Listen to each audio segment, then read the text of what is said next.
ओम श्री गणेशाय नम नमस्कार बंधुगण आपण मानकु आम यूट्यूब चैनल को स्वागत। बंधुगण आजिर ए भिडियो रे आमे आपण मानकु कहबा पई जाउछु आगामी 3 दिनर स्थिति आपणकर किपरि रहिबो, केउ प्रकार ए आगामी 3 दिन को आपण प्लानिंग करिवे, ता सहित जदि आमे आपण मानकु कहबु केउ सब क्षेत्र रे आपणकु फायदा हेबो, केउ सब जिनिस रे आपणकु विशेष रूप रे सावधानता अवलंबन करबाकू पड़िबो, आपणकर लव लाइफ किपरि रहिबो, क्यारियर किपरि रहिबो, बिजनेस आउ व्यापार किपरि रहिबो एवं ता सहित स्वास्थ्यर मध्य महत्वपूर्ण इनफॉरमेशन आमे आपण मानकु देबु। आउ ए वीडियो शेष रे आमे आपण मानकु किछि उपाय विषय मध्य कहिबु, जहा द्वारा आपण ए दिन को आहुरी अधिक शुभ और मंगलदायक सब्यस्त करि परिबे। तेणु आगो को वीडियो आरंभ करबा पूर्व आमर आपण मानकु रिक्वेस्ट कि जदि आपण आमर ए चैनल ले नुआ आछंती तो चैनल को सब्सक्राइब करंतु एवं सांगरे नोटिफिकेशन बेल को मध्य ऑन करंतु, जहा द्वारा समय समय रे सो अपलोड हेउतबा नुआ नुआ वीडियो रो नोटिफिकेशन आपण को मिलिबो। आसंतु जानिबा किपरि रहइबो ए आगामी 3 दिन आपणक पई विशेष भाबरे। जदि आमे आपण मानकु विशेष रूप रे कहबु, सबुठारु प्रथमे कहबु कि कोन आपणक पई ए 3 दिन रे पॉजिटिव रहबा पई जाउछि। जदि कहबा तो फ्रेंड्स, ए दिन रे प्रकृति आपणकु भरपूर साथ प्रदान करिबो। कौनसी लाभदायक एवं महत्वपूर्ण समाचार मिलिबा कारणरू आपण निजे निजकु आत्मबल एवं भावनात्मक रूप से बहुत अधिक सशक्त अनुभव करिवे। अटकी थिबा कार्य को पूरा करिबा पई मध्य आपण पूरा परिश्रम करिवे। ए दिन आपणक पई बहुत ही लाभदायक दिन साब्यस्त हेबाकू जाउछि। ए दिन रे कौनसी महत्वपूर्ण समाचार आपणको अवश्य मिलिबो। आर्थिक समस्या सुधुरिबो। अटकी थिबा कौनसी जमी बाड़ी संबंधित कार्य रे आपणको सफलता मिलिबार जोग मध्य बनुछि। एहा द्वारा पुराणा मित्रंको द्वारा साक्षात हेबा कारणरू मन बहुत प्रसन्न रहिबो। सुख सुविधा भली जिनिस को आपण किणा किणी करिके निजर टाइम को स्पेंड करिवे। निजर प्रतिभा आ क्षमता को बुझंतु। यह द्वारा आपणको व्यक्तित्व रे आहुरी अधिक निखार देखिबाकू मिलिबो तथा समाज रे आपणकर छवि मध्य बढ़िबो। ए दिन आपणकर व्यस्तपूर्ण रहिबो, कामर अधिक बोझ रहिबो, किंतु सफलता मिलिबा द्वारा थकापण आपणको हेबो नाही एवं उत्साह मध्य आपणकर बनिकी रहिबो। घरे बंधु को आगमन द्वारा मौज मजलिस रे टाइम को स्पेंड करिवे। निजर योजना को सफल बनेकी रखिबा पई ए दिन आपणको पई बहुत ही उत्तम रहिबो। काफी लंबा टाइम रु चली आसुथुबा कौनसी प्रॉब्लम रु आपणको मुक्ति मध्य मिली जिवो, जहा पई आपण निजे निजकु चिंता मुक्त विशेष रूप रे अनुभव करिवे एवं आर्थिक मामला रे ठोस एवं महत्वपूर्ण निर्णय आपणको पई लाभदायक सिद्ध हेबो। समस्तंकर चाल आपणको सपक्षरे रहइबो एवं एहार आपण भरपूर उपयोग मध्य करिवे। आपणको भितरे कार्य प्रणाली कारणरू आपण समस्तंको प्रशंसार मध्य पात्र होई जिवो, किंतु कौनसी भी कार्य बा योजना पूर्वरु रूपरेखा अवश्य बनंतु। एहा आपणको पई बहुत ही भल रहिबो। अनेक प्रकारर सफलता ए दिन रे आपणको अवश्य ही प्राप्त हेबाकू जाउछि। ता सहित आसंतु जानिबा आपणको पई कोन ए दिन रे नेगेटिव रहिबो। निजर क्रोध एवं तरतर भली जेपरि स्वभाव रे आपण नियंत्रण रखंतु। कौनसी संबंधित बा पड़ोसी सहित वाद विवाद भली स्थिति आपणकर उत्पन्न हेबो। उचित हेबो कि निजर कार्य उपरे आपण ध्यान दियंतु। अन्यर अजथा कथा को नजर अंदाज करंतु। मन रे किछि भूल बुझामणा बा आशंका हेबार विशेष रूप रे संभावना रहिछि। निजर स्वभाव रे नियंत्रण रखंतु, कारण केबे केबे आपणकर क्रोधपूर्ण बाणी अन्य को आहत मध्य करि पारे। एहा सह संबंध रे मध्य आपणकर कटुता आसे। आय संसाधन रे आपणकर कमी आसीबो, किंतु खर्च मध्य आपणकर बढ़िबो। सेथिपाई निज बजेट अनुसार खर्च करंतु। किछि अस्वस्थता मध्य आपण अनुभव करिवे, किंतु आपणकर कॉन्फिडेंस आपणको एक्टिव बनेकी रखिबो।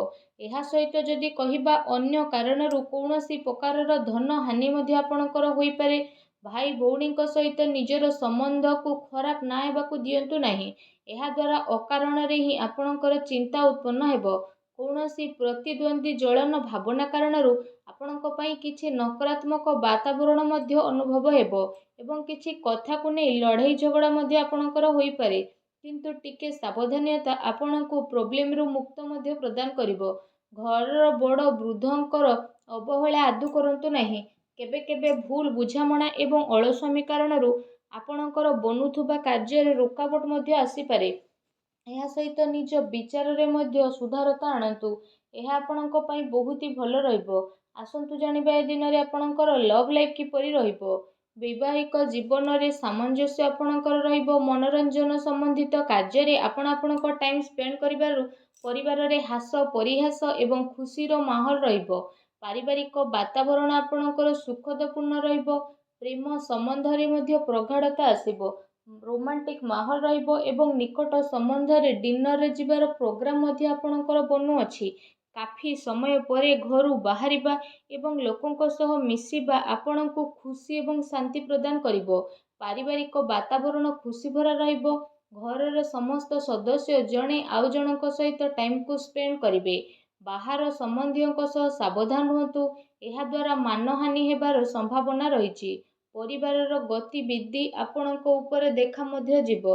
କାହିଁକି ନା କାମର ବ୍ୟସ୍ତତା ପରେ ଆପଣ ପରିବାରକୁ ଟାଇମ୍ ଦେଇପାରିବେ ନାହିଁ।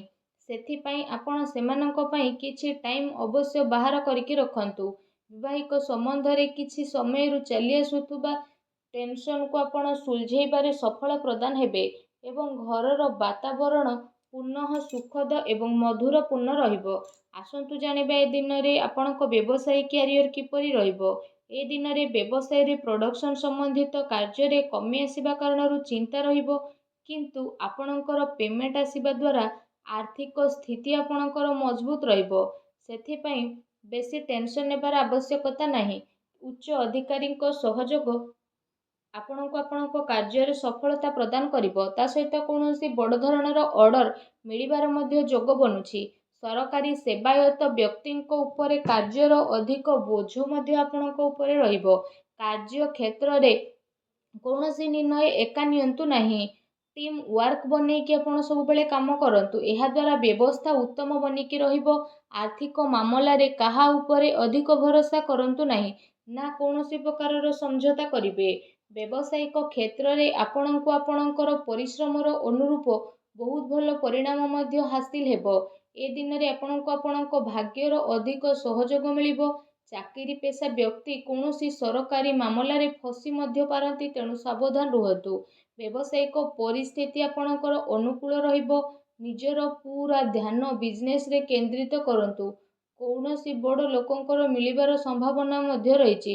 ବ୍ୟବସାୟିକ ଗତିବିଧି ସମ୍ବନ୍ଧିତ ଯୋଜନା କୌଣସି ବାହାର ବ୍ୟକ୍ତି ଆଗରେ ଆପଣ ସେୟାର କରନ୍ତୁ ନାହିଁ। କେହି ଏହାର ଅନୁଚିତ ଉପଯୋଗ ମଧ୍ୟ କରିପାରେ ଏବଂ ଅର୍ଡର ସମ୍ବନ୍ଧିତ ସବୁ କାର୍ଯ୍ୟରେ ପକ୍କା ବିଲ୍ର ଆପଣ ଉପଯୋଗ କରନ୍ତୁ। ଚାକିରି କରୁଥିବା ଜାତକଙ୍କ ପାଇଁ ଏ ଦିନ ବହୁତ ହି ଲାଭଦାୟକ ଦିନ ରହିବାକୁ ଯାଉଛି। ଏହା ସହ ଚାକିରି ସମ୍ବନ୍ଧିତ ଏ ଦିନରେ ଆପଣଙ୍କୁ ବହୁତ ହି ଭଲ ଖୁସି ଖବର ଅବଶ୍ୟ ହିଁ ପ୍ରାପ୍ତି ହେବ, ଯାହାଦ୍ୱାରା ଆପଣଙ୍କୁ କାଫି ଖୁସିର ଅନୁଭବ ହେବ। ଆସନ୍ତୁ ଜାଣିବା ଏ ଦିନରେ ଆପଣଙ୍କ ସ୍ୱାସ୍ଥ୍ୟ କିପରି ରହିବ। ଗ୍ୟାସ୍ ଏବଂ ଏସିଡିଟି ଦ୍ୱାରା ଆପଣ ପ୍ରୋବ୍ଲେମ ରହିବେ। ଖାଦ୍ୟପେୟରେ ସଂଯମତା ରଖନ୍ତୁ। ବ୍ୟବସ୍ଥିତ ଦିନଚର୍ଯ୍ୟା ରଖିବା ପାଇଁ ଆପଣଙ୍କୁ ଆବଶ୍ୟକ ରହିଛି। ସ୍ୱାସ୍ଥ୍ୟ ମୌସୁମୀ ପରିବର୍ତ୍ତନ କାରଣରୁ ଥକାପଣ ଆପଣଙ୍କୁ ଅନୁଭବ ହେବ ଏବଂ କମଜୋରି ଅନୁଭବ ହେବ। ନିଜର ଇମ୍ୟୁନିଟି ସିଷ୍ଟମକୁ ଷ୍ଟ୍ରଙ୍ଗ କରନ୍ତୁ। ତା ସହିତ ନିଜ ସ୍ୱାସ୍ଥ୍ୟକୁ ଆହୁରି ଅଧିକ ଭଲ ରଖିବା ପାଇଁ ଆପଣ ପ୍ରତ୍ୟେକ ଦିନ ଯୋଗ କରନ୍ତୁ, ବ୍ୟାୟାମ କରନ୍ତୁ ଏବଂ ସୁସ୍ଥ ରୁହନ୍ତୁ। ଆସନ୍ତୁ ଜାଣିବା ଆଜି ଆପଣଙ୍କ ପାଇଁ କ'ଣ ବିଶେଷ ଉପାୟ ରହିଛି। ଏ ଦିନରେ ଆପଣ ବିଶେଷ ରୂପରେ ସ୍ନାନ ଆଦି କରିସାରିବା ପରେ ନିଜର ଶ୍ରଦ୍ଧା ଅନୁସାରେ, ନିଜ ସାମର୍ଥ୍ୟ ଅନୁସାରେ ସବୁଜ ମୁଗର ଦାନ ଭଗବାନ ଶ୍ରୀ ଗଣେଶଙ୍କୁ ସ୍ମରଣ କରିକି କରନ୍ତୁ। ଏପରି କରିବା ଦ୍ୱାରା ଭଗବାନ ଶ୍ରୀ ଗଣେଶଙ୍କ କୃପା ପ୍ରାପ୍ତ ହେବ ଏବଂ ଆପଣଙ୍କ ଜୀବନର ସବୁ ଦୁଃଖ କଷ୍ଟ ଦୂର ହେବ, ସବୁ ବାଧାବିଘ୍ନ ମଧ୍ୟ ଦୂରେଇ ଯିବ। ଆଶା କରୁଛି ଆଜିର ଭିଡ଼ିଓଟି ଆପଣଙ୍କୁ ଭଲ ଲାଗିଥିବ। ଭିଡ଼ିଓଟି ଭଲ ଲାଗିଥିଲେ ଭିଡ଼ିଓଟିକୁ ଲାଇକ୍ କରନ୍ତୁ। ଆଉ ଯଦି ଚ୍ୟାନେଲରେ ନୂଆ ଆସିଛନ୍ତି ତ ଚ୍ୟାନେଲକୁ ସବସ୍କ୍ରାଇବ୍ ମଧ୍ୟ କରନ୍ତୁ। ଧନ୍ୟବାଦ।